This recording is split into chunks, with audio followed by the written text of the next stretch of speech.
Huh. Hello, welcome Discussing Tabletop, as we're talking about Allen wrenches. And how the Borg are really Swedish. Yes, apparently the Borg are Swedish. Thank you, Star Trek First Contact. Yes, and they make you build furniture with the Allen wrenches. Anyway, yeah. Welcome to Discussing Tabletop, everyone. Welcome. So it is, of course, January 27th, 2018. Worm couldn't join us today, unfortunately, but he is here in spirit. It is episode 63, of course, of Discussing Tabletop. Today for you, we have an interesting docket ahead of us. We're going to first talk about the Ruins of Azlant Adventure Path, because the last adventure just came out. The Discipline Doctrine Player's Book for Pathfinder. Then we're going to get into our Star Trek topics, because, of course, we actually have two today, and that's why we're talking about the Borg. First off, Star Trek characters. There is a book, well, two PDFs you can get that allow you to play as the original series characters or the Next Generation characters. So, you know, the two big crews. You could play with them in your Star Trek Adventures RPG. Then we'll talk about Quill, the White Box, the RPG, the single-player RPG, Lancelot, the board game, where you get to, I guess, have an affair with the Queen. If that's the goal of it. And then finally end up with some more Star Trek with Star Trek Frontier, the Return of Khan expansion. Because it's a... You have to say that right. It's the Return of Khan! Khan! Expansion. Now the question is, is it original series Khan, or is it the J.J. Abrams Khan? I think it's original Khan. Because then it depends on who's saying Khan. It's always going to be Kirk. I mean, what's his face who plays Spock in the movies did a decent job at it, but you know, but I'll always remember him as the serial killer from Heroes. Yes. Anyway, yeah, and then we'll have our normal segments: Kickstarter Korner, our week in tabletop, and consult the table. All right, why don't we, of course, dive into the docket here with the Ruins of Azlant Adventure Path. So the full Adventure Path is now, of course, out. The adventure basically takes you exploring what effectively is the Pathfinder World Galarian's version of Atlantis. That's a good way of saying it. It's a human empire. Meteorites struck it and kind of destroyed it and sunk it below the waves. Yeah. So, and there's some kind of dark force there, millennia old, that's going to threaten you. Don't crawl up into the stream. What are you doing here? Hanging out with your daddy? Go hang out with your daddy again. I'm getting stream-neased. Stream knees. Okay, stream knees. Okay, you're gonna head off, okay? And so it's the original reason for joining this entire adventure is there's a fledgling colony. You're gonna go join them and help protect them and help against, and then, you know, you get into this plot of some kind of horrible thing from beneath the waves, basically trying to destroy the world or kill all humanity or something. The usual plots for these books, technically speaking. It's always some kind of it's almost always some kind of cataclysmic world-ending event. Kill all humans? Mm-hmm. Well, wait, let's hear. The Carrion Crown, I guess it wasn't world-ending, but they were going to free the Whispering Tyrant, who already existed, and he sucks.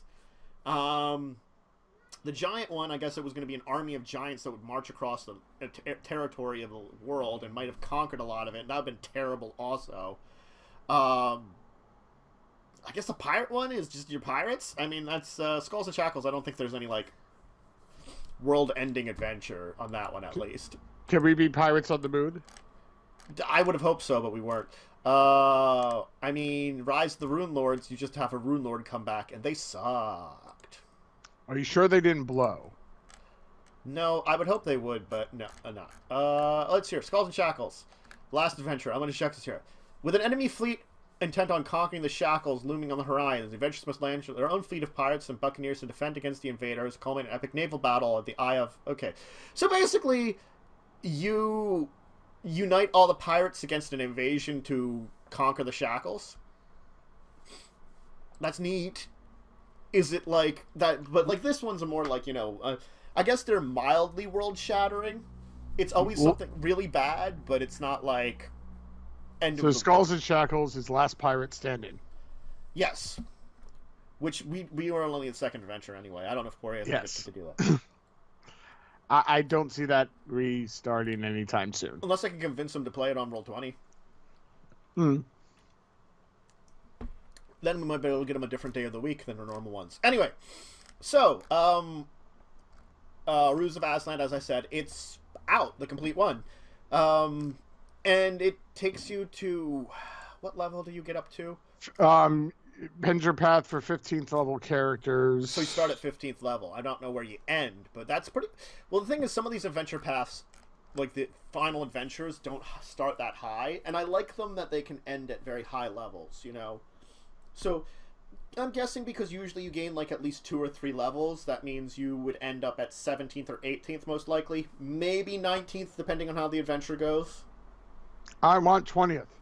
I know! There's like, only, like, 1 or 2 that I've seen that actually would take you to 20th level. It's kind of sad. But the adventure paths are fun. I mean, I like them a lot. No, they're normally very well written. Mm-hmm. They're very well done. They've been fun. It's been fun. It was fun to run Carrion Crown, I have to say. Though running it twice was not something I would recommend. Running the same one at the same time for a little while, twice. Yes. I remember that. I was in both of them. It just doesn't work out very well. Because you get confused about which adventure's which sometimes. It's like, I remember that. Oh, no, I don't remember this. Yeah. It's like, wait, which adventure are we... Which group are we on? Is it... Okay, it's that adventure group. No, it's... Oh, God. Where did we leave off?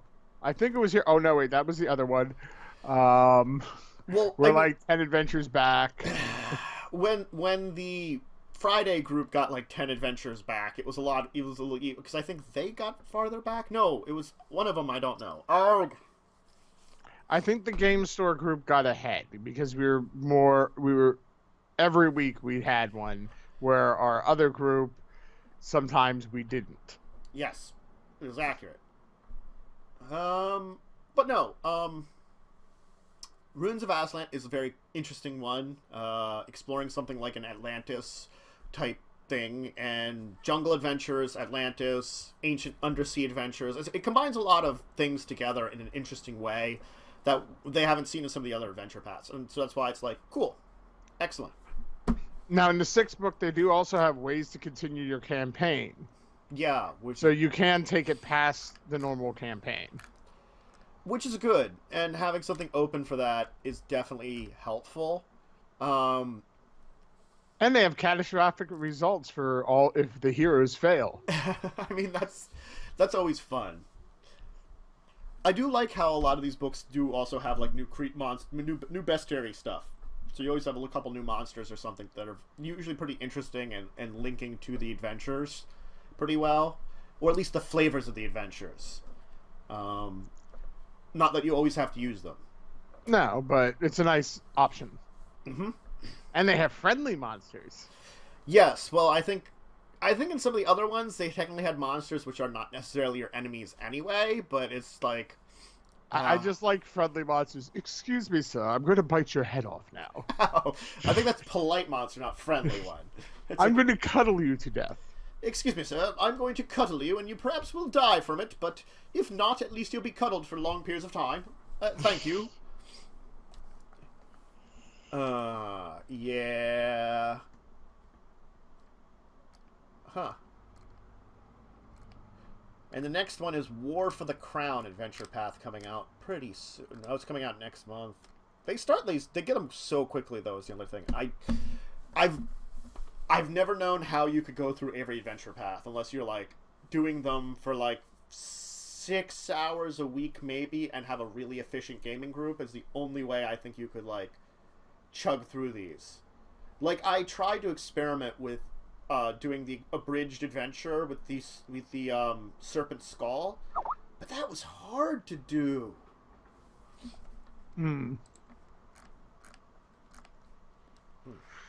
No, but it definitely looks like an interesting adventure path. Yeah. So, Ruins of Azlant is out now. I don't know if there's that much else we can say about it other than talking about it. Like, you know, the adventure paths are fun. You might want to try this one out. This one's definitely an interesting one. There are some adventure paths that have been less interesting than others, I have to say, definitely. This apparently is number 126, though. I'm sure. Because they do pump a lot out. They've had a whole bunch of adventure paths. Let's see here. How many adventure paths? There are 18 adventure paths released or announced currently, actually. Wow. Well, I think when you break down the books that came out for them, it's number 126 is what it means. Well, yeah, because they put out other books for them. They usually put out like little map guides and stuff. Right. And I've only completed one and played in 2 of these, technically. No, 3 of them, because we did Giant Slayer. Yes. We didn't finish it, but we did play in it. Yes. Yes, I think we've told that story of why we never finished that one. Yes. It went off the rails. Mm-hmm. Like a crazy train. Yep. Okay, it looks like they put out 2 adventure paths a year. Oh. So it's one a month. An adventure for the path once a month. Well, that makes sense. I mean, you could easily get through one of those books in a month. Yeah, if you get 4 good sessions, normally you could get one in. If you're consistent with it. Yeah. You know. If you actually have a group that, meets on a consistent basis. God, yeah. Mm-hmm. What's that? I know. All right. I don't think we've had one of those in quite a few years. No. Not a consistent group meeting. Anyway, maybe I'll try to run one of these sometime, either on or offline. Maybe I'll just try it. But anyway, why don't we move on, though, because there's another Pathfinder book we want to talk about. I want to talk about Discipline's Doctrine, because I find this a very interesting one. Because, when you talk about, like, disciplines, and they normally look to, like, things like clerics or paladins and their adherents of faith, but this is talking about, like, obscure beliefs. So it's, like, cults, traditions, and not just, like murdery, demon summoning cults, like the esoteric Order of the Palatine Eye, which was a critical part of Carrion Crown, and it's part of the Pathfinder Society, but it's also a cult within the Pathfinder Society. So it's a mystery cult, basically. And Scooby-Doo? Spooky Scooby-Doo, going to meet you. I'm going to explore these ruins. God. Pathfinder Scooby-Doo. With the with like a dog manimal. It's one of those creatures from the vampire campaign. Mongrel Men. I know that's D&D, but well, there's Mongrel Men in Pathfinder, I believe, too. But I was going for like the I think they're in Pathfinder. They're the Manimals.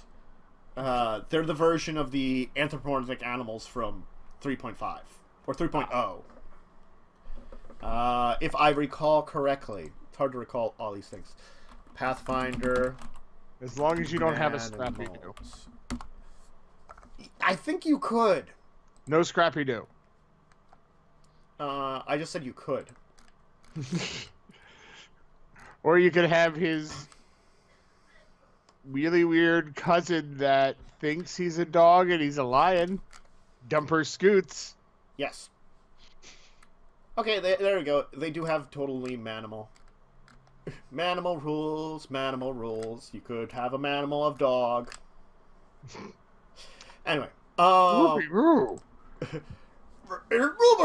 My dear boy.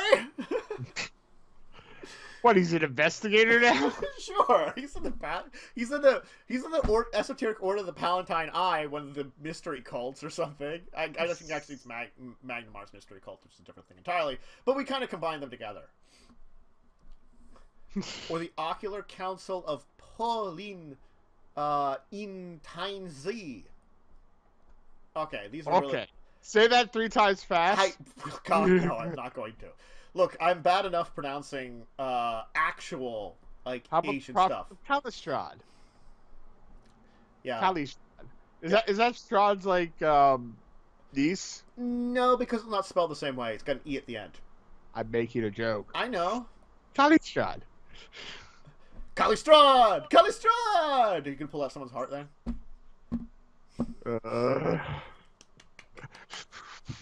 You broke me. I did. Anyway, so in the book, getting back to the book at hand, we need Worm. We're bad without him. No, we're funny as heck without him. Like, just all over the place. Which is crazy.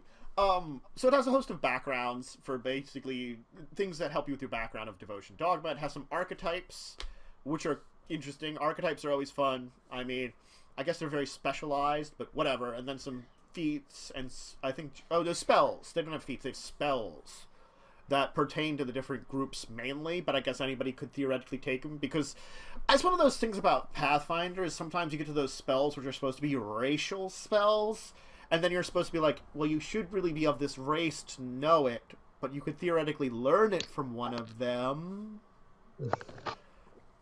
That's cheating. Well, I think they assume that you're going to do it in-game. You're going to be yes, like, I know. Hey, Elven Wizard! You know this Elven Wizard spell? Cool! I know it now, too. Because you're my bestest friend. You guys are my best friends.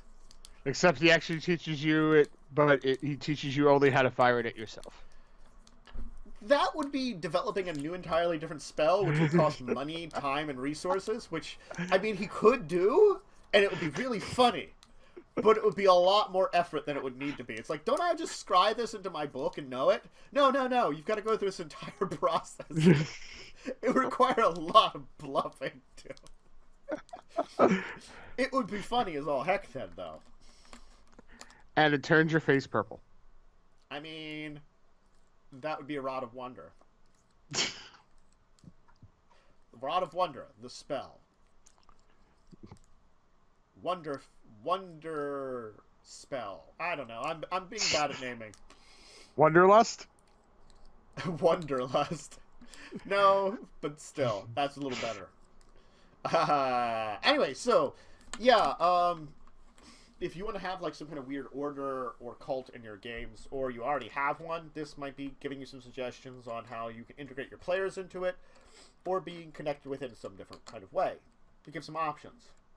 And I always like some options for your character books. Now, again, I think it's a soft cover, probably. It's $15. Yeah. It's soft cover or a PDF for $10.49. Yeah. And normally their soft covers are pretty decently sized, so this one I'd say it's a little one of the bigger ones, because I thought their smaller ones were like around like 7 or 8 or something. So yeah, I think this is a thicker one. Yep, just a couple more extra pages for all your disciplines and doctrines and obscure beliefs needs in a Pathfinder game. For all your bizarre needs. Probably not all of them, but probably anyone related to some kind of weird orders or traditions. Yes. Because everyone loves the Esoteric Order of the Palatine Eye. Because then, you know, I got that down flat thanks to Carrion Crown. I totally love them. I mean, they are my favorite order. Mm-hmm. Mm-hmm. They are so esoteric. Yeah, and they're totally related to the Pathfinder Society to a degree. And they're totally in... I can't remember the city's name now in Carrion Crown, the second one you go to where you have the Trial of the Beast. I know what you're talking about. I can't remember the name either. Because it's like Raven something is the first town you start at. Of course it's Raven something. It's always Raven something. Pathfinder Ustalav map. Yay! You can find that on PDFs. Well, I can find that on images. Image. Yay.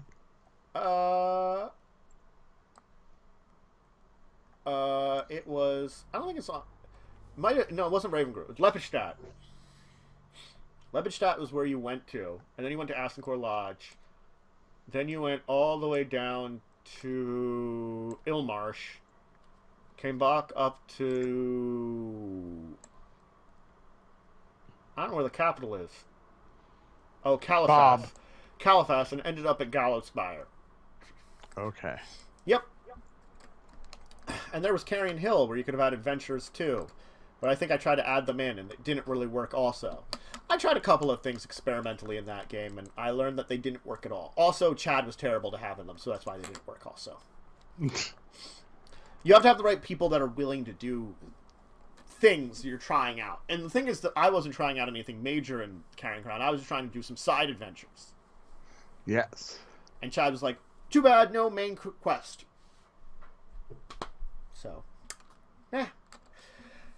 Why don't we move on, though? Because why don't we get our Star Trek discussion started?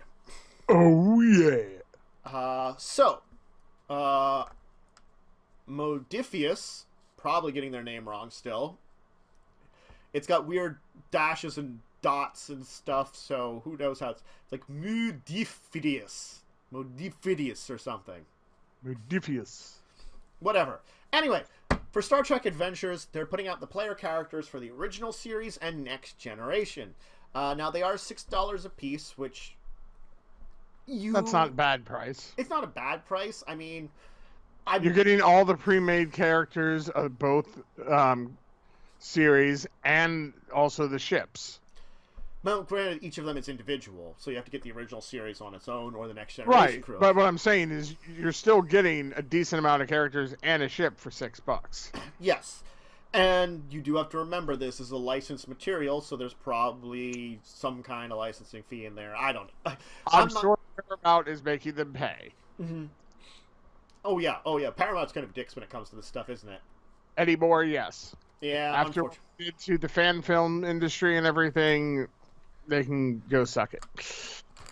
Yes. And they're made to go... There's apparently resin miniatures for both crews that you could also have to go along with them. Yeah, they had them originally out for Star Trek Adventures. They had all the made characters, and then they also had random Klingons and Romulans. Okay. So, the original series, of course, has Kirk, Spock, McCoy, Scotty, Sulu, Uhura, Chekhov, and Nurse Chapel, plus the ship itself. The Next Generation has Picard, Riker, Troy, Data, Geordi, Worf, and Tasha Yar. Surprisingly, it doesn't have the Beverly Crusher, though. That is weird, because I would have expected Crusher over Yar. Well, maybe they're trying to go for it's more when you're getting these, it's the early days of it, you know. Even still, Crusher was still there and important. Yeah, and that's one of those weird things about that one. Like the other one, it has. They got Nurse Chapel for the original series, and she wasn't really that big of a character. Yeah, but I think they have almost like less characters in the original series to a degree. Because there's also a couple other characters I could name that would be interesting for Next Generation to have. I mean, they might not be great characters, but they'd be interesting if someone wants to play them. Like, my shout-out, I'll give the shout-out to Will Wheaton and say Wesley Crusher, you know. Later in the series, he was better than or early O'Brien. Wesley. O'Brien would be great. How about someone plays a Guinan? I want to be a barkeep. Space barkeep. Hey, I want to be Q. Well, I think that's an entirely different thing. I know, that's breaking the game, too. That's breaking the game, too, yes. I have perfect stats and everything. Because I willed it to be. They are omniscient, omnipresent. I don't think there'd be the other nurse. What's her name? I can't remember her name. The one that replaced Crusher for a while. You mean Doctor, not Nurse. That's what I'm saying. Doctor. I hated her, and I think most fans did. Pulaski. I'm just saying someone could play her. It's an option. So I almost feel like there could be a next-gen player characters Mark II. Agreed, because I would like to see definitely Crusher in there. Mm-hmm. I would like to see Wesley as an option. He did do a great job. Later in the series, he was rather an important character. Yeah, he earned his way to where he got to in the end. You know, I felt like yes, people didn't really like the characters much early on, and I could see that. But they developed it well overall. Plus, you always need to say, "Shut up, Wesley." Shut up, Wesley. It needs to be an option. I love also like the information on like they give you both captains, and like Captain Picard's traits: human, heart trauma, and former Borg. Yeah, and like values, duty before all else, haunted by the Borg, loyal to the Federation, live through one life. I realize what living What through I one life. missed. I realize what I've missed. Because of the one episode where he lived an entire life on another planet. Also, then like Kirk is like, He's human. yes, and I don't believe in no-win scenarios. Married to the Enterprise, risk is our business. There's no such thing as the unknown. You know what my thing is though with the married to the Enterprise? What? He sure cheats a lot. Well, I mean, he never said it was a monogamous marriage. Yeah, monogamous. Yeah, damn it. Whatever. English is terrible apparently for me. Isn't it always? Yes. But no. Ooh. Is Picard? Oh. Oh, no, he does get melee too. They both had melee attacks. I was curious. I'm like, they can both punch someone. They both have a punch. Picard has knockdown. Ooh. Well, so does Kirk. Kirk, I didn't see that. Uh-huh. They both have punches which could totally knock people down. Yes. No, I like these. These are very interesting. I would like to see other Star Trek series, though, definitely. DS9. DS9 would be fun. Voyager would be fun. I could see you doing more than that at this point in time. I don't know if they'd be as popular. Like, Enterprise, I know it has its fans. I'm not a huge one of them. No. Parts of it was good. Parts of it was terrible. I never even watched the entire series. I didn't finish it. I got bits of spatterings. I got a bunch of the earlier episodes and bits of spattering after that, you know. Yeah. They could do, like, their movie-verse version. They could probably do Discovery now that it's out. And Discovery... No? You just really dislike it completely? I've only actually seen the first 2 episodes, or the pilot. Yeah. But from what I've seen online about the rest, I'm not impressed. I've seen a bunch of them now. They're mixed bag.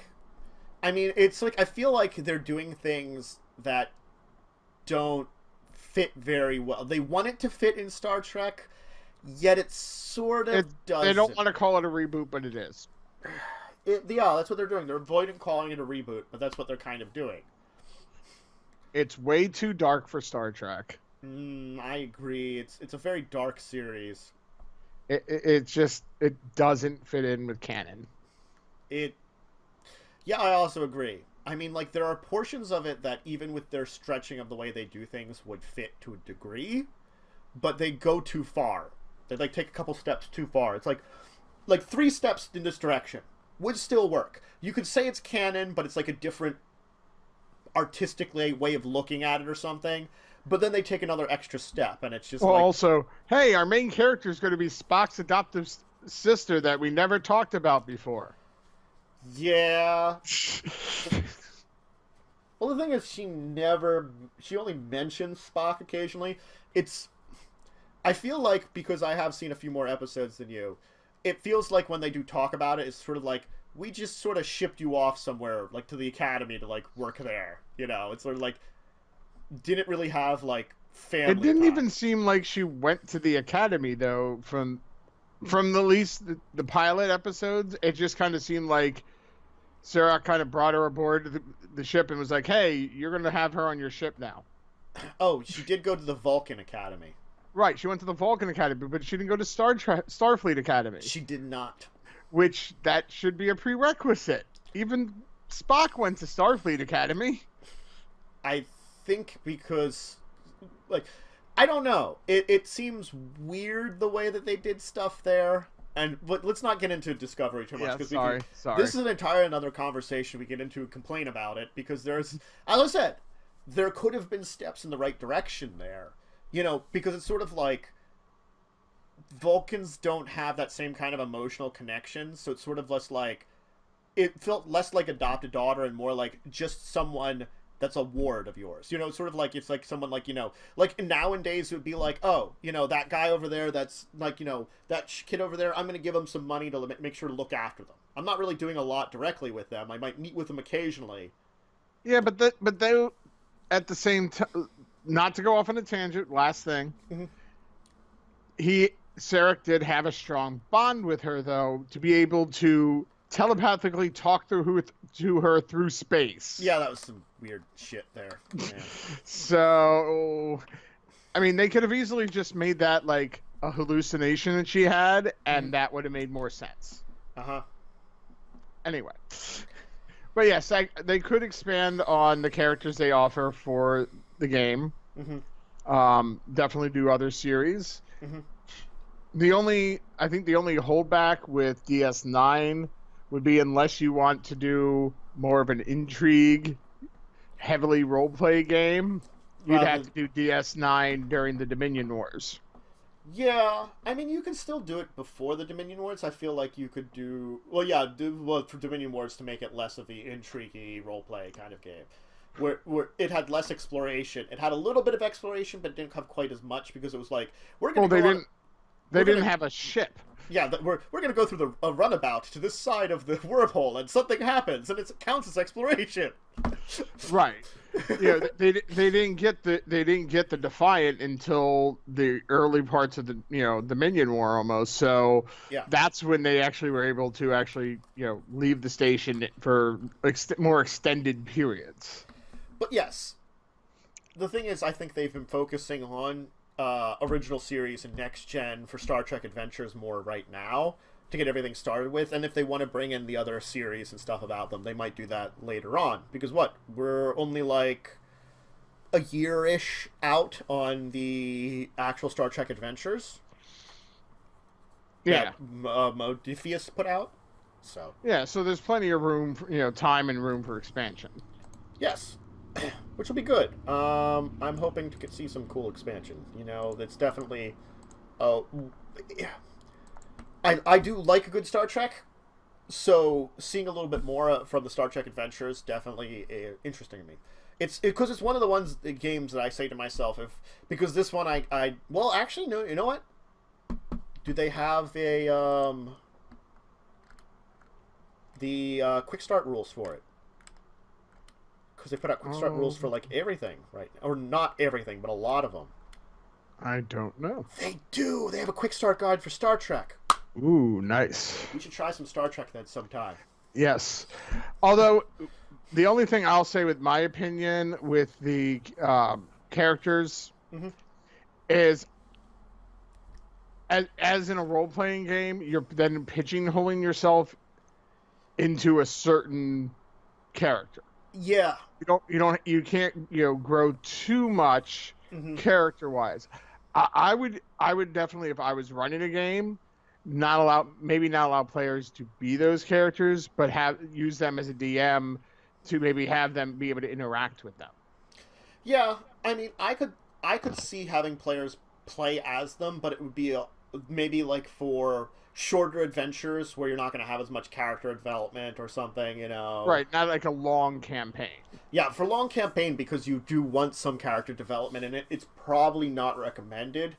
But definitely, it also might be a great way to get some new people into playing it. It's like, here, not only is it like normally, rather than bringing pre-made characters to pick people up and doing something, it's like, here's a pre-made adventure, or like a little adventure I can run with you guys that I set up. Here's the next generation crew that you guys can play at to try this out.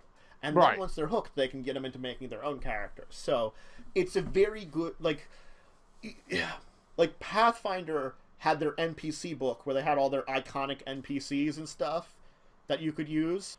This is like the iconic NPCs Pathfinder has that you can like pull out of a bag to like, here's some characters you can play as with a little bit of information about them so you know about them so you can be them. Right. So, yep. The two materials are available now. The two character sheet series, $6 US for either of them.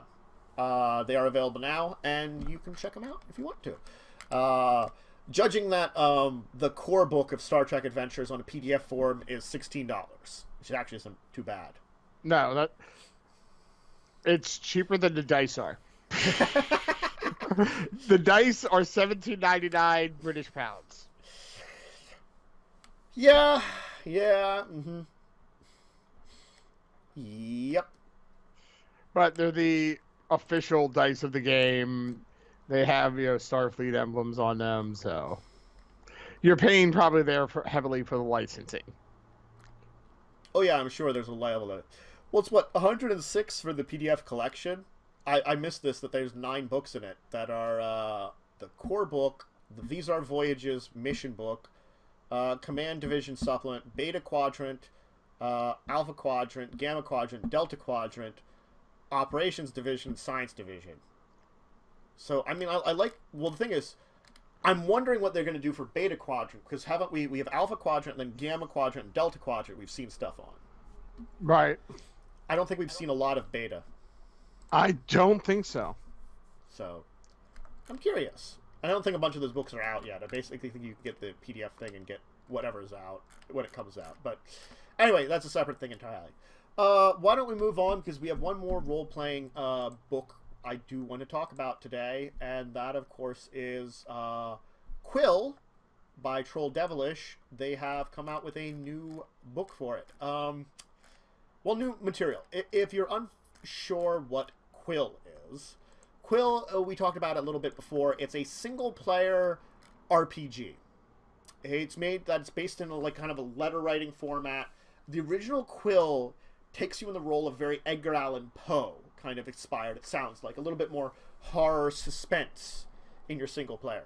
With the new, what they've come out with now is the White Box, which is 5 fantasy-based adventures, where you take on roles like fighter, cleric, thief, elf, dwarf, each with their own special abilities as you take on the letter-writing adventures. And you can use the same character through multiple adventures, gaining treasure, magic items, I like how they list some of these magic items. They're like enchanted perfumes in a hypnotic parchment. I guess since it's letter writing, I know the parchment makes sense. And I guess the perfume to put your sheet smell nice or something. I don't know. Your parchment is hypnotizing me with its smell. Anyway, so it features 5 adventures: the Demon-Haunted Tower, Elven Princess, Uncharted Waters, Fane of Underking, and the Beasts of Nightwood. Each sound very traditional adventure. So that's the thing is, we're not going anywhere outside the park when it comes to the types of fantasy adventures. One of them is bringing 2 lovers from different worlds together. So I'm guessing the Elven Princess is getting along with some kind of human or something, Another one is, the Beast of Nightwood. You're trying to, look into a mythical creature. Fane of the Undercrane is a dungeon crawl under a city. Uncharted Waters is you have to convince an old enemy to raise an ancient pirate from the dead in order to reveal a hidden isle. That sounds a little different, but it sounds like traditional yet not. That's we're raising something from the dead to get information. And Demon Haunted Tower is you find your way into a mysterious tower that's slowly draining away the life from a surrounding village. That sounds traditional, though. Again, each of these gonna interrupt you 1 second. I'm gonna let you continue with this. Mm-hmm. I got to excuse myself for just 1 moment. Okay. I was trying to say, each of these sounds very traditional. Even the Demon Haunted Tower, it sounds like a very traditional story in your classic fantasy. Are these repeats of something? Probably not. And for those of you in chat, I can give you a link to the White Box page, which I probably should be giving links to stuff. And that is not the thing I wanted. I pasted, not copied, to begin with. Oh, God.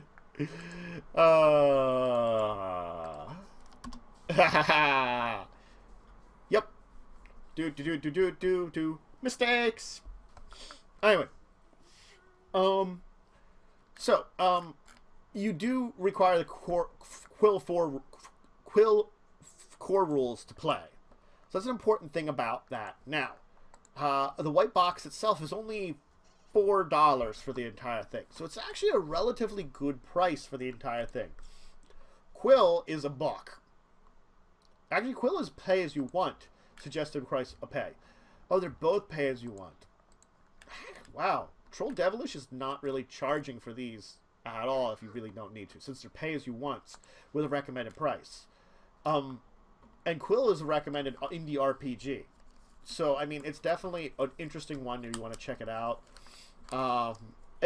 We talked about it before because it's solo RPG, where you're writing real letters with the aim to craft the best, most beautiful missive in order to get a favorable response. You use words from an ink pot to inspire the letter, and then you roll, so you could end up with a bad letter because you could have bad words that don't help with it. And it is a single-player experience. So this is expanding upon the single-player experience that had already been established by Troll Devilish and Delvish? Troll Delver. Oh my god. I don't know why I'm calling him Devilish. It's Delver. Delver. Ugh.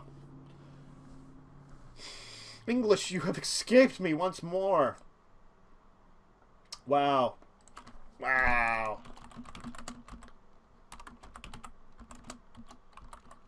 Man.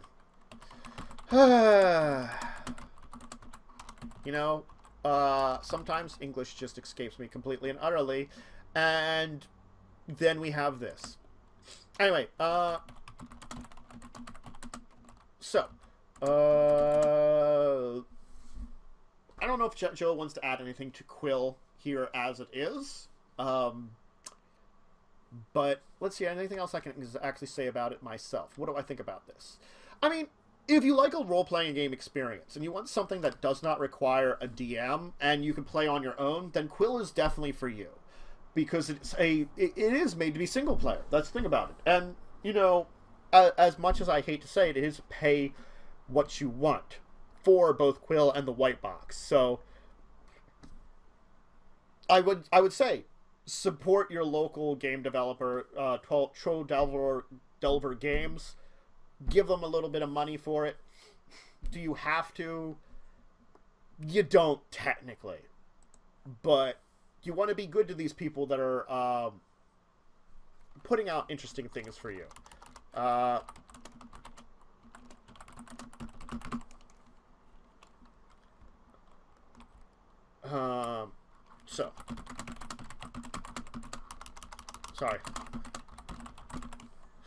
Sorry about that, folks. It's just hard to, like, when you have to do something on the side because of background stuff and you don't have Joe here to distract you. Or distract the setup. When you're all alone, speaking in the night, in the darkness. There's only shadows. Anyway, why don't we move on? I'll see if Joe wants to say anything about Quill later, but let me introduce the other stuff, the other topics. At least the next topic that we are going to be handling. And then we can, like, see if we need to pop back into Quill and talk about it a little bit. I think I've given my 2 cents about it. It's a good price if you want to have it. And it's an interesting take on a game. So definitely would recommend you checking it out. Alright, Quill. Let's talk about Lancelot. Alright, so if you missed my Gathering the Roll episode where I talked about what Lancelot is a board game. I guess more of a board game than a card game. And it's about becoming a Knight of Camelot, or of the King Arthur's Round Table, basically. The Court of King Arthur. And you want to become the first knight in the Court of King Arthur, which is the title of Lancelot, or the name of Lancelot. So it's like you can do things like perform heroic deeds, set out on a quest for the Grail, get knightly virtues, and steal the heart of Queen Guinevere. Oh god, here's where the problems come about. Let's talk about the problems in a second. Because your journey is, well, they have like Joust Dragons, the Holy Grail, all this kind of stuff. Maybe you're going to go to the Lady of the Lake and try to get Excalibur, get Merlin as an ally, maybe deal with Morgana a little bit. Things like that. As you journey to become the first knight. And to steal the Queen's heart. Alright, you know, I don't know if I want to dive into this one as much without Joe again. Because this is... It's a game. Alright. Say my name 3 times and I appear. You do. You want to talk about Quill for a second before I continue with Lancelot? Because I got to the fact that it's a adultery game. Adultery. The board game. But did you have anything to say about Quill? Not much. It's just not my type of game. All right, that's fine. Then we can just. I think I put in my 2 cents in my insanity on that one. So Lancelot, as I was saying, Adultery board game. it really is. I mean, what are they saying here? It's steal the heart of Queen Guinevere, who is the queen to King Arthur. I mean, And who he is your boss. yeah. Seduce your boss's wife. And the thing is, everyone's trying to be Lancelot. Everyone wants to bang the queen.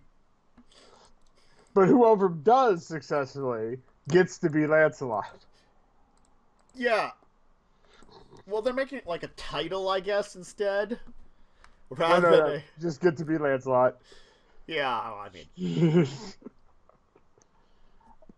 I think it's interesting to take, like, the worst fact about the Knights of the Round Table and make it a board game. Well, they're doing the best of the stuff from Knights of the Round Table at the same time, too. So it's like, you're supposed to do things like go on virtuous journeys, fight dragons, joust, try to get the Holy Grail, maybe go gather up Excalibur, maybe deal with Merlin. You know, all these things that are very, like, good on the side of the... But it's all tainted by the fact that you're trying to do it so you can bang the queen. It really The is. motivation for you doing all these good deeds is so you can have an affair with the queen. To steal the queen's heart. Oh, Lancelot, oh. What about your husband Arthur? He doesn't matter. It's a game for 2 to 4 nights. Isn't that pleasant? It's actually like half the round table trying to bang the queen, and whoever wins calls themselves Lancelot. It really kind of is. Uh-huh. Uh-huh. Oh. Also, it kind of does imply it in his name. Yeah? Mm-hmm. Yes, I went there. Okay, so I guess you can sit at each seat of the round table and it gives you an advantage. There's Arthur, Mordred, Benevere, Gawain, Meligant, Tristan, Merlin, and Guinevere. I'm Guinevere, and I'm trying to become Lancelot. Well, no, it's like you're not myself. like you're technically not that person. You're sitting like near them to like get their advantage, basically. Like, I get it, but I just think it's funnier that I'm Guinevere and I'm trying to seduce myself and call myself Lancelot. It's like, look. There's only one Lancelot for this Guinevere, and it's this Lancelot. Well, it makes me think of an Eddie Izzard joke. You're trying to bang my wife? I am your wife, but are you trying to bang her? Mm-hmm. It's like, yes, I am your wife, and I'm trying to bang your wife. You could have more than one wife. That's not the joke. I've ruined your joke with polygamy. Ha ha! Yay, you? That's not a yay. Anyway, so yeah. I don't know what else to say about this game other than, you know, you're trying to bang the queen. How many times have we said the word bang this episode now? We're going to switch it to intimate relations. You're trying to have intimate relations with the Queen of Camelot. And you're not the king. You are the first knight. So, yes. Would that make you the best knight? Always. Is that like the best man at a wedding, or at least the best knight at a wedding? Yes. Because the purpose originally of the best man was, if for some reason the groom was not able to fulfill his duties, the best man would step in for him. Ah. So there you go. It's like, I am unable to have relations with my wife. You need to do it. Well, it's more like if he died in a duel or something before the wedding, the best man would end up being the one to marry them. Oh, that makes more sense. Yes, not I can't perform. Hey, buddy, tag, you're it. I think that was funnier. I like that idea better. It's like, I can't perform. Buddy, tag. you're in. Do what you need to do. I want a child. Bang my wife. I'm unable to perform these duties. You're going to have to duty it for me. Ew. I think that needs to be put in different ways, sir. No. This is not German Scheiserport. It could be. And on that note, next topic. Lancelot is that topic? Apparently. Do. Porn. God. Anyway. I'm trying to steer you off that subject. See, you've got me talking about it now. It's all your fault. Well, it is what the internet is for. Accurate. Anyway, also out though, for more Star Trek stuff, but rather role-playing game, a board game, is Star Trek Frontiers, the expansion, The Return of Khan. You did it again. Okay, The Return of Khan! There you go. Khan!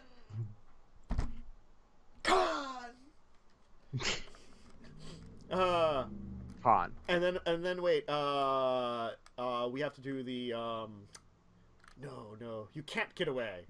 From hell's heart, I stab at thee. Hate sick, I spit my last breath at thee. Doing Moby Dick with Ricardo Montalban was really good. You know what I have to say? What? I'm gonna stick a bug in your ear. Yes, earbugs. Can we have earbugs this board game? Like, not literally, but like for your, like, what happens to you, like, I guess as you're adventuring. I don't know a lot about Star Trek Frontiers. I'm gonna say that first off. It's a game that I It's a game? Yay! Sorry. Yes. This is an accurate thing to talk about. It is indeed a game. But anyway, what was I saying? I have no idea what I was saying anymore. I was talking about Khan. Okay, wait a minute. What?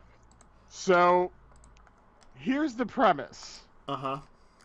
Return of Khan Noonien Sung has returned to capture a mysterious power within a Borg cube, which will give him the power to rule the entire galaxy. Wait.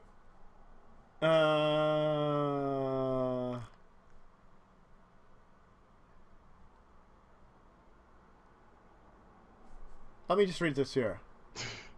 And it's still set in the original timeline. Yes, the Borg were still around then, but they were really far away. Mm-hmm. I'm trying to read through the rule book. Where did you get that one at? This is on the description for the Return of Khan. On the WizKids actual website. Oh, because probably from their article about it.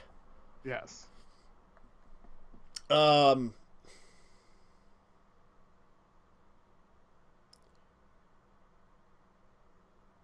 wait. Oh, I think are they just using the miniatures for them? Because, like... Okay, the crew of the USS Enterprise, such as Spock, McCoy, Uhura, Chekhov, blah, blah, has been scattered across the sector needing rescue. Captain James T. Kirk cannot defeat Khan and his fleet alone, so he has help from Captains Picard and Sisko as they work together to defeat Kirk's longtime nemesis. Maybe it's like a time travel episode? It must be, because... how else would Kirk and I don't know the original Sisko... Star Trek Frontiers, how it works at all. I was trying to look it up. Or maybe Frontiers combines all of them in some weird way. That could be accurate.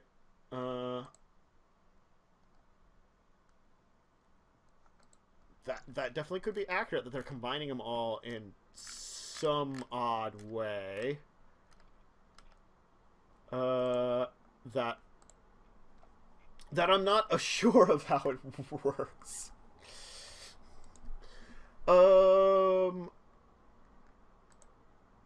Let me click on products, WizKid. I don't know why you're not, like, doing this properly. I don't know. Let me... I'm, like, getting more and more curious about it. Star Trek Frontiers. Let's just look up that on its own.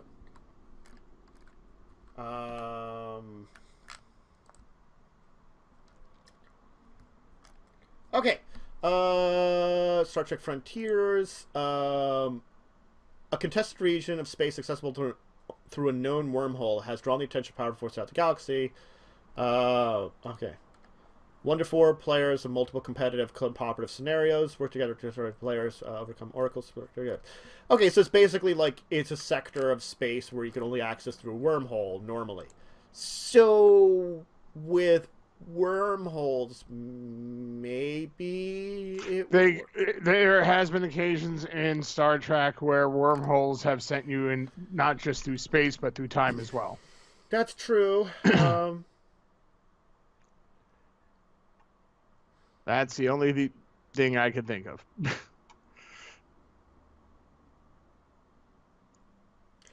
Huh.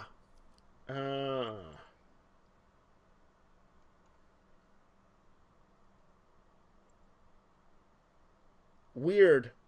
This is very unusual. I'm kind of curious as to to at least try out the original one to see how it relate to the Wrath of Khan expansion, and it's and it's seemingly like controlled insanity. You know, that's what I'm going to call this here. Controlled insanity. So what I'm guessing is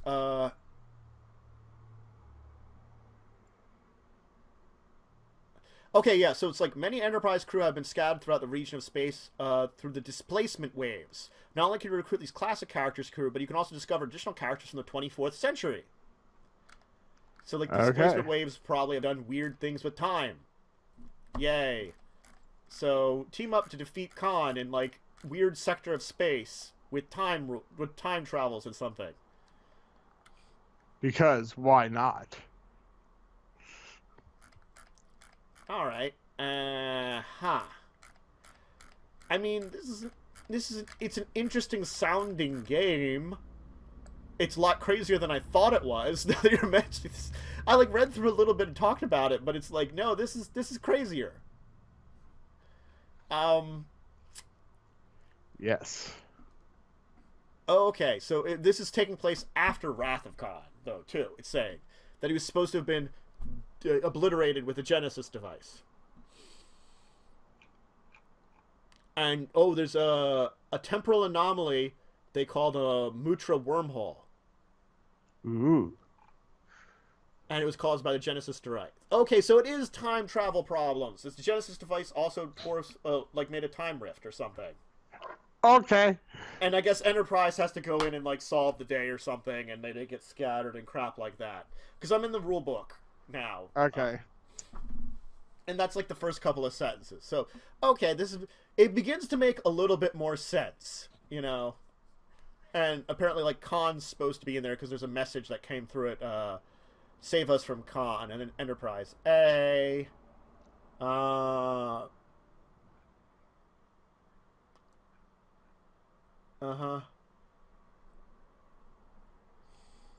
And I guess in the wormhole and the time crap, then, like, I guess he could find a Borg cube. I mean, like, ruined one that's in there, you know? Right.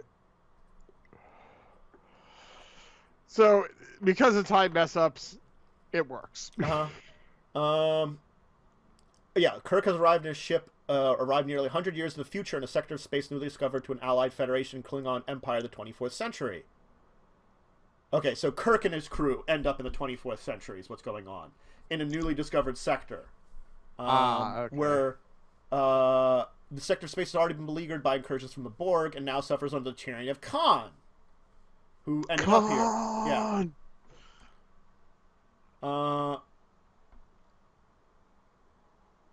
Okay. Oh, and it's a sector of space that's like somewhere, I guess, in between the Alpha and the Gamma quadrants, because Jem'Hadar are here too. Yes. And I Damn guess Jem'Hadar. I know. And he was captured, and Khan was captured by them, and I guess I don't know, beat them up and took him over. Khan beat up the Jem'Hadar? That's impressive. I know. Oh no, he liberated them from the Vorda. Ah. Yeah.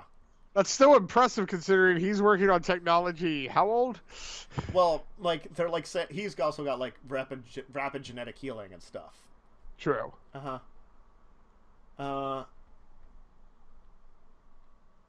Yeah, so he's been challenging like things like took over a group of Jem'Hadar, challenging the Borg, things like that in the sector.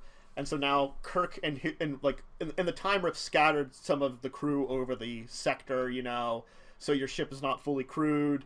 And then you're also in the 24th century now, where I guess you can run into like people again. You can run into Picard and Cisco and stuff, you know. So this sounds crazy, but it also does sound very Star Trek. Yes. I could see this as like a Star Trek movie or something, definitely, you know. Yes. It took me a little while to get the entire storyline down, but okay, gotcha. Insanity, but controlled insanity.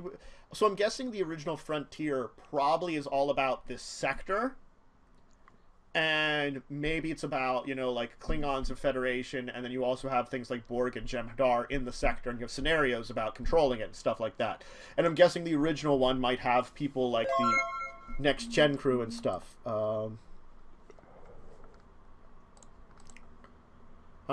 Thank you, Admiral Kunka, for the follow. Woohoo! Yes. So, yeah, what was I was saying? So, I mean, it looks like, because it adds in a bunch of, like, the character cards from, like, and ship cards from original series. We're bringing in original series stuff, and that's cool. So. Interesting mashup. Mm-hmm. I'd be interested to see if they add more scenarios in, like they offer free scenarios, or some people come up with scenarios based upon this stuff. Because, again, it seems like a very scenario-driven game. Yes. Which, I mean, you can always replay scenarios for a lot of games like this. That's usually fine, but... And it's 1 to 5 players, and so I'm guessing this is more of a cooperative game anyway. Yeah, that's what it looks like. Yeah. So, cool. Yeah, Star Trek Frontiers. The original's been out. I don't know how long exactly, but it's been out. And the Return of Khan is actually a pretty interesting sounding expansion. It is $50, but they do give you a lot for it, it looks like. You know, they have quite a big pile of things they're offering you for the 50. So, if you want to really expand your game, this might be a way to do it. So yeah, poor Enterprise is being... The original Enterprise A is being stuck in with a lot of problems in, like, the 24th century. How are they going to do with all this crap? Yeah. Because Khan's been here for a while, and probably and with his super genius, has probably adapted.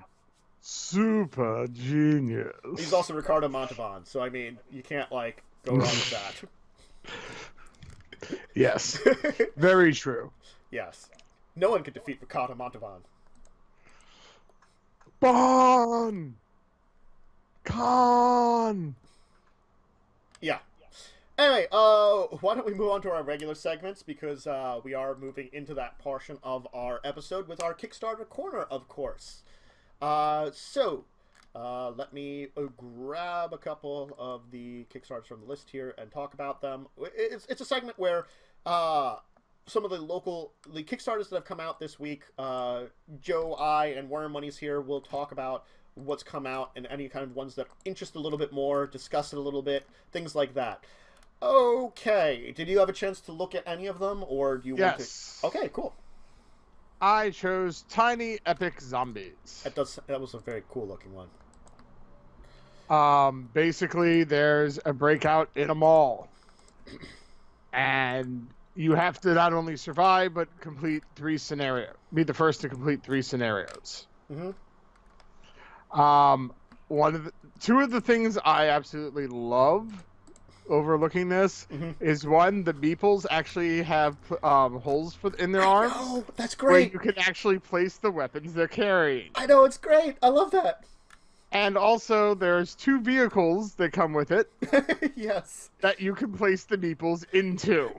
There's just like little things about this with the little meeples that make it so much better. And I also love the zombie meeple. Mm-hmm. They're green and have the typical pose.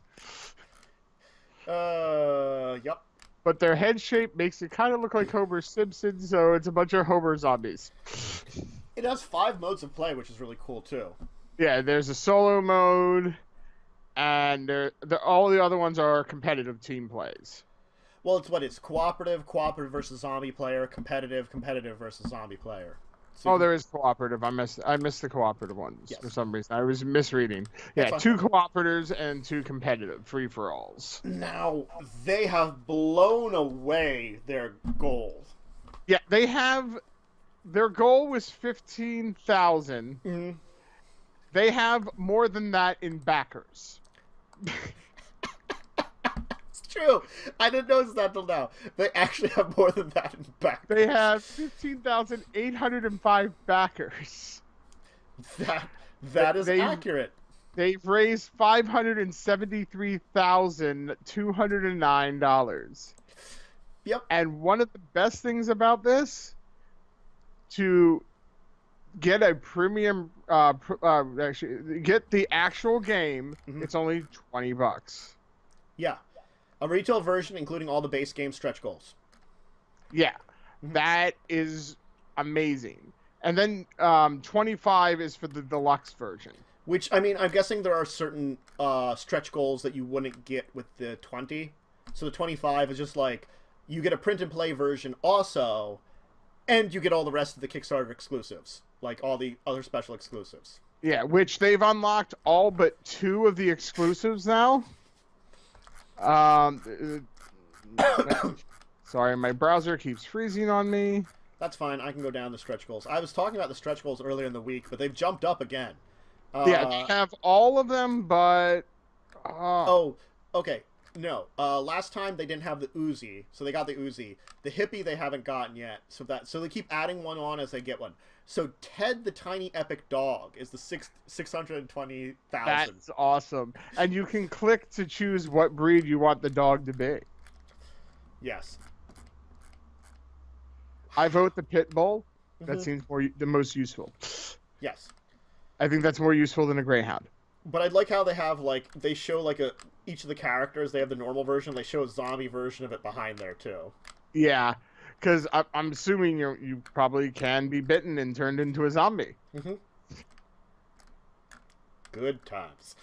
No, there's such, like, interesting little things that they've, like, added into all the bonuses that they've got. Okay, wait. The Fry Cook has one of the best quotes on it. Would you like a bazooka with that? Yeah.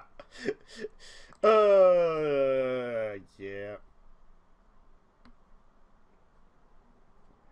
And the crossbow. You can't not look cool with a crossbow. So, just because the game I'm going to talk about in particular is another one that's blown away their goals. This one is still technically, it's not as much money, but it's doing better overall because it's got 38 times what their goal was. The other one I'm going to talk about on mine is 34 times its goal, but it had a much more expensive goal, so it's a lot more money over there. Yeah. But no, I mean, just the little like changeable weapons and the vehicles make this awesome, you know. The only sad part is the delivery won't be till October. Oh. But it's 1 to 5 players, estimated 30 minutes. So that's really awesome. Well, if you get just the print and play for $8, you can get it in April. But I mean, for all the little like miniatures and stuff, go for the 25. Yeah, really. The meeple.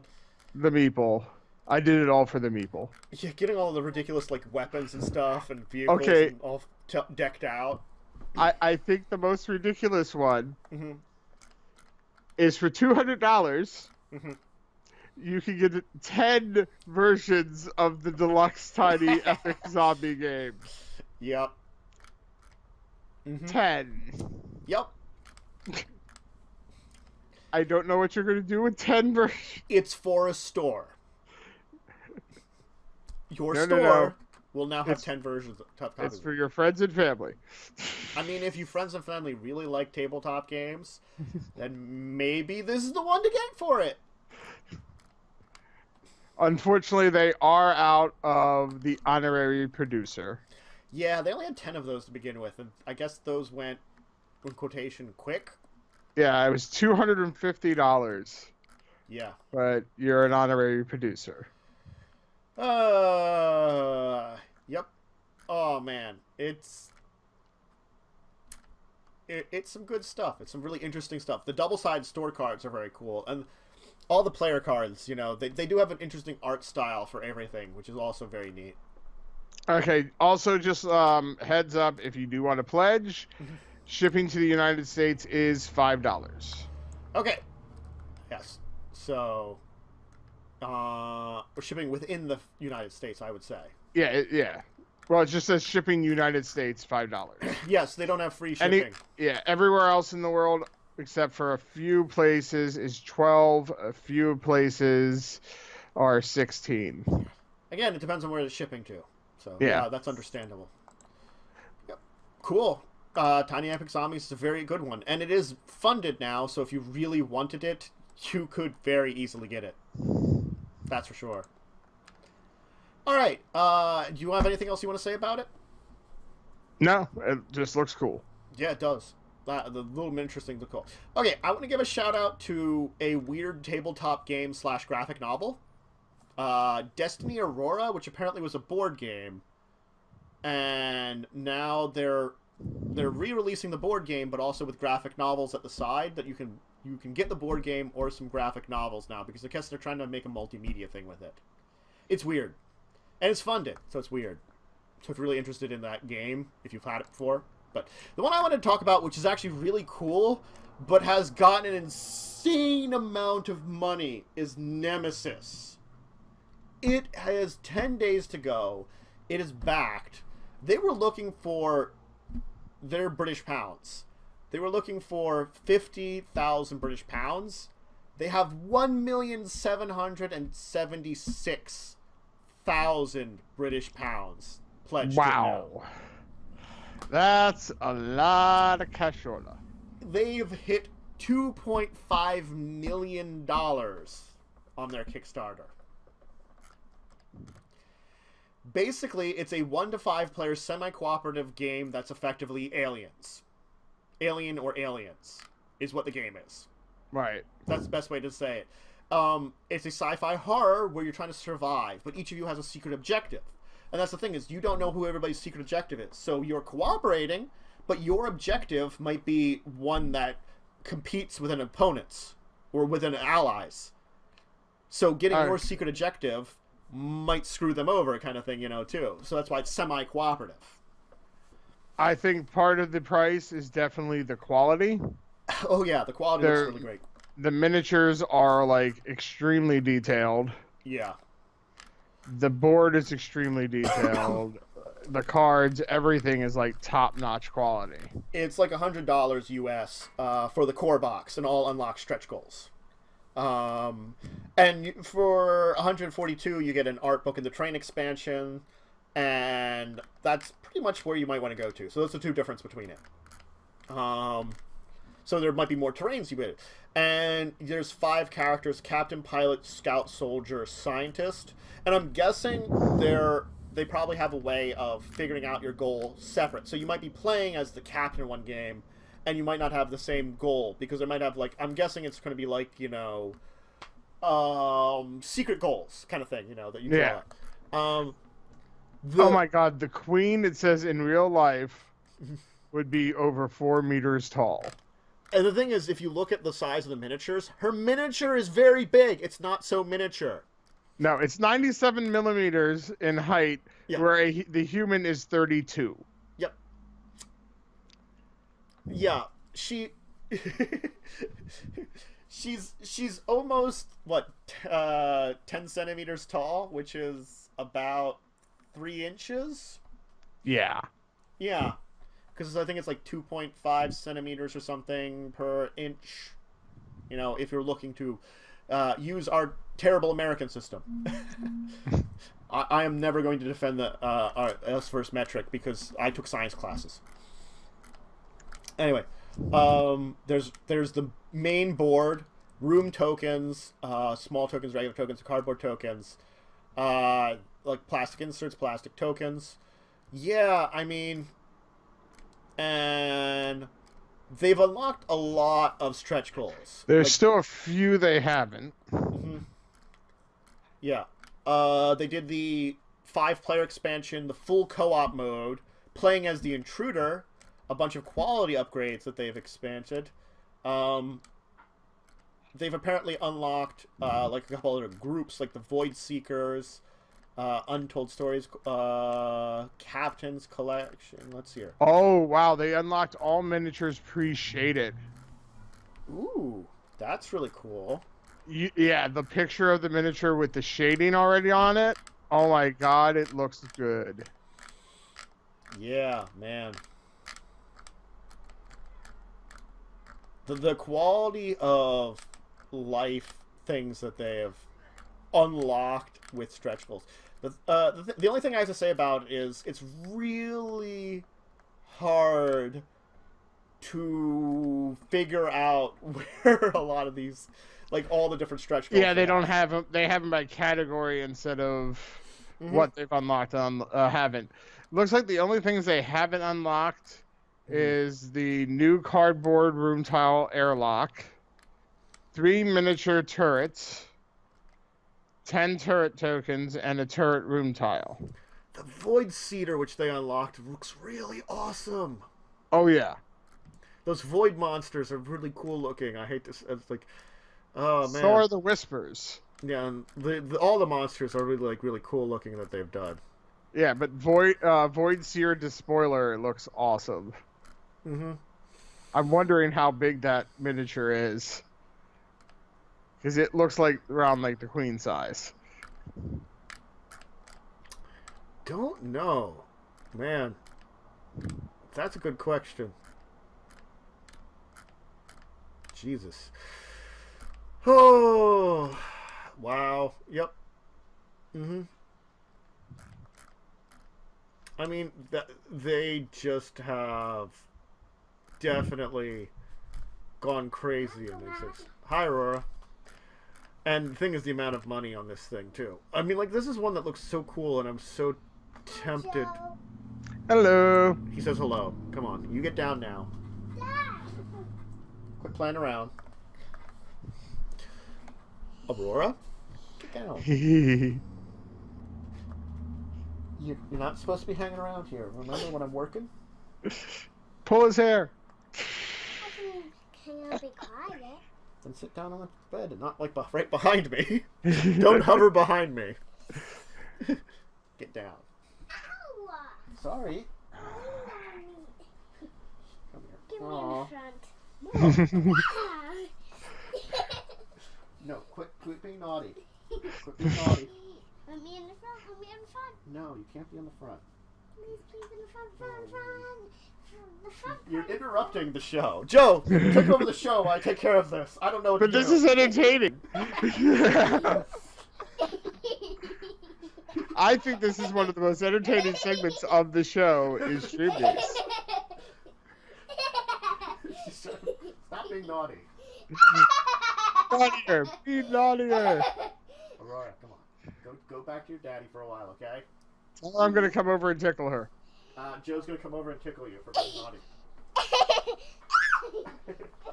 Here we go. You're waylaid. I'm gonna stop now. You're not going to stop. Stop now.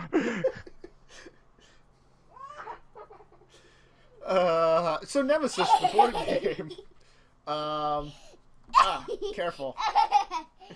Joe, It take looks over. badass. Cover the whole world. Joe, take over the whole world. Joe, take over the whole world. I already have. Yes. He said he already has. Good work. You've had him take over the world. Go back to your daddy. Joe? He can't, I can hear her. She can't hear me. he can hear you, but you can't. Well, you can't hear him. Stop trying to climb up on my lap. Please. Not when I'm on the show. When I'm done, maybe. Please, please, please. When I'm done for a little bit, you can sit up here. Stop trying to climb up on me. Jump on his lap. Gotcha. You gotta be quiet if you're here. Insistent. Oh, you made a mess on your dress. Maybe just go get changed. I still think you need to have a stream niece Hi. emoji. Emote? Yeah, maybe. Emote, yeah. Oh, God. This is mine. Yes, you left it here. Anyway, so that's Nemesis. I don't think I can say anything else about it. I think we're finished up with our Kickstarter Korner, probably. Yes, Nemesis looks badass. It has the technical over the one I talked about, but mine has meeples that can carry things, so... Well, again, it's like this one started at a higher number, and as I said, you've reached... the one you're talking about had 38 times what the original's asking for. This is 34 times. Yes. So, it is a much higher number, but, it's a more expensive game to begin with, anyway. But mine wins because of meeples with arms. Yes. Well, meeples that can carry things in their arms. No. Because that's awesome. Ouch. Sorry. Anyway, let's move on to our week in gaming. I had nothing. I was sick. Oh. Uh-huh. You gotta be quiet. Let's see here. Yeah, we missed out Monday because you were sick and we just did 7 Days to Die. What about last Saturday? What did we do? We did Unfair. Yeah, that's right. We did Unfair. We did a 5-person Unfair game. Which you and Poirier trounced the rest of us. God, Poirier was the shadow person. He was like, didn't he win?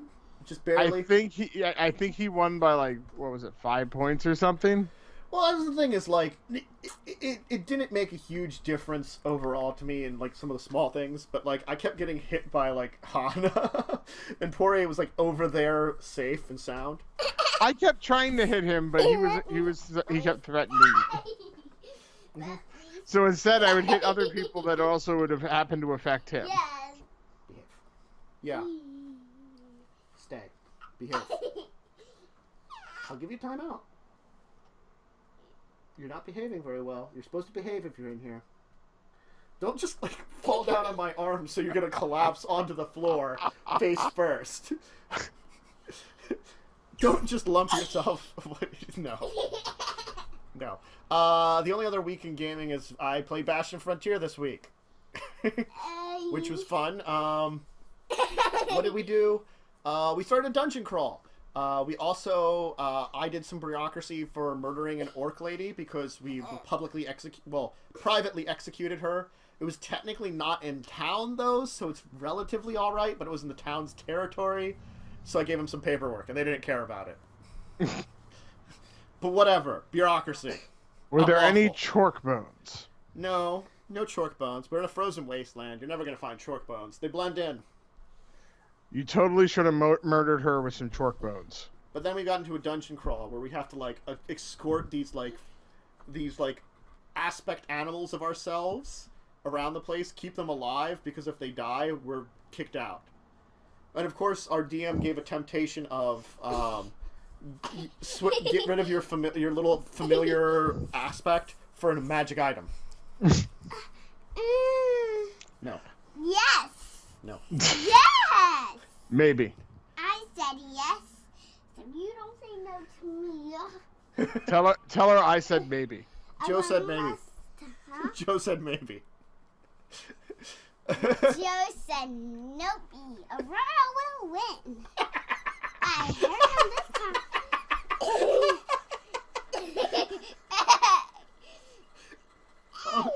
She is too adorable. You hear that? That means you knocked into the computer again.